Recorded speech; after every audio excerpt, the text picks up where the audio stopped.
The bane of almost every organization, professional or academic, is poor or inconsistent performance. This is caused by underdeveloped focus skills, which leads to uncontrolled and randomized thinking patterns and habits. Both focus and thinking are functions of the higher brain. In this diagram of the more evolved regions of the brain, the right and the left hemispheres are associated with spatial and detailed thinking, while the frontal cortex shows the area of focus and higher information integration. In our modern world of technology and information bombardment, the naturally distractible brain has become even more distracted. This leads to increased levels of stress, uncertainty, anxiety, negativity, worry, doubt, and frustration, amongst others.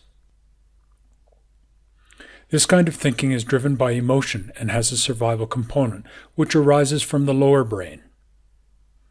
This diagram shows the brain's more primitive regions. The old mammalian brain and the reptilian brain regulate both emotions and automatic and survival functions. When the brain focuses thinking in any of these areas, performance, effectiveness, and success are directly undermined.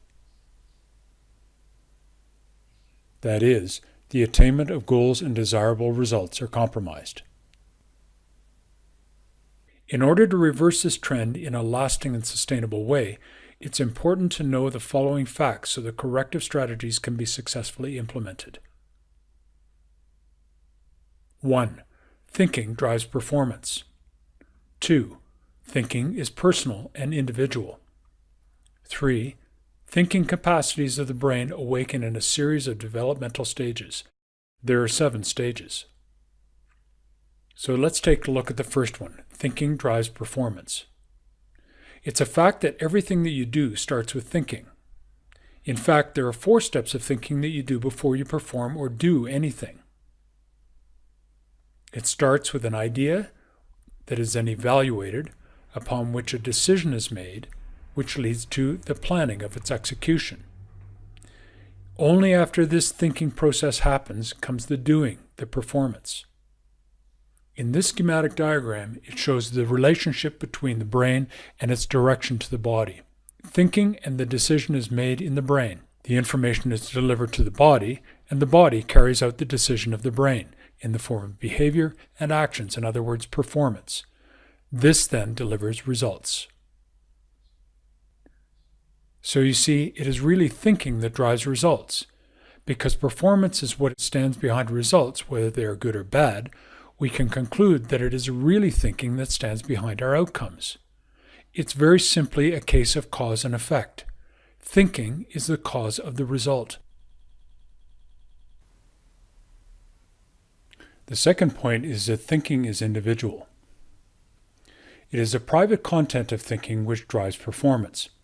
A person's thinking is also the source of his or her attitude.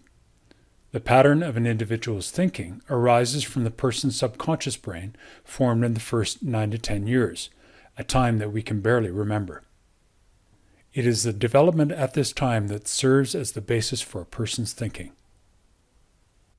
Now, most thinking and decisions issue from the subconscious, that is, autopilot thinking. Here again, we show the relationship between the brain and the body and divide the brain in half, showing the conscious thinking brain, which emerges at about 10 years old, and the subconscious conditioned thinking, which is developed in the first 9 years. A decision is often taken in the subconscious, the information delivered to the body, which is executed through behavior, actions, and performance, delivering the results. If these thinking patterns are not desirable, it is only the individual that can change it. The thinking needs to be brought up to the surface from the subconscious to the conscious. That is, brought to awareness. Awareness is generated by guiding and equipping the individual with the skills to understand the thinking mechanisms through an experience of them. This gives a person a sense of empowerment and control. The positive feeling of this experience inspires and motivates a person to grow their thinking further. This is accomplished by introducing a broad range of techniques and strategies that can be personalized. 3. Thinking capacities awaken in a series of developmental stages. Of particular importance is to know that these stages have specific thinking characteristics and forms. You'll see in the left-hand column that there are the 7 stages. This is characterized by the thinking mode, which follows a developmental sequence in the various brain areas, starting from age 0 through to 21 and beyond. So the thinking mode in the first stage is entirely sensory. You might think of a child and the way a child grows to notice that stage 2 is impulsive. Stage 3, conceptual and self-power. 4 is concrete, or the rule-role thinking. Stage 5 is logic and deductive. 6, pluralistic and multi-perspectival. And 7 is integrated thinking, or whole brain thinking. In optimal conditions, thinking progresses through the 7 stages, each serving as a platform for the next, resulting in an integrated, holistic thinking. But for most people, conditions have not been optimal, and they have not progressed through these successive stages to stage 7.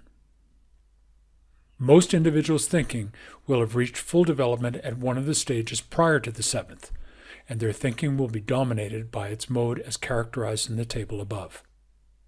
Because of this, you will be able to identify and work with these modes of thinking with greater ease and positive effect.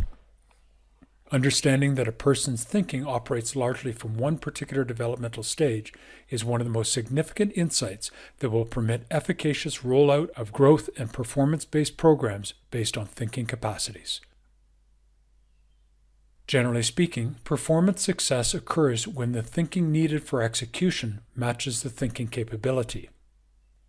Problems occur when they don't. This is the source of inconsistent successes in education or in upskilling programs in companies where programs do not match the stage of thinking for some or all of the participants. Human resources management would benefit significantly if they were able to match the thinking mode with the role to be performed. Thinking mode mismatches also serve as a basis for relationship conflicts, as often people thinking from differing stages are not yet able to appreciate their own stage, let alone the perspective of the other. Notice that I use the word yet. This is because the brain has a flexibility, called neuroplasticity, that allows for growth and development long after the optimal developmental windows have passed earlier in life. A person can graduate to the next stage when the conditions are correct. For example, a person dominated by rule-role thinking, stage 4, can grow their thinking to logical-rational, stage 5. Rule-role thinking is still available and serves as a basis for logic. I note here that skipping stages, for example, stage 3 to 5 or 4 to 6, is not possible. The correct conditions to grow thinking. The correct conditions are the ones where an individual can directly experience thinking. This generates a self-awareness of their thoughts and thought processes rather than in the usual autopilot mode. As a result, an individual is able to self-observe thinking and emotional content that either contributes or detracts from successful performance. Corrective steps can be taken. When delivered over a series of regularly scheduled sessions, various focus and thinking practices can be tested and applied in different situations in order to arrive at the ultimate goal. The daily focus practice. The development of a personalized daily focus practice based on BrainFocus's minute plan, a minute in the morning and a minute in the evening, takes almost no time at all, yet the savings are abundant. In addition, a daily focus practice naturally and easily unlocks a potential that already exists in the brain. When presented in an experimental way, a person feels free, not prescribed, to adopt and adapt what works, whilst leaving aside what doesn't, according to what he or she feels will work.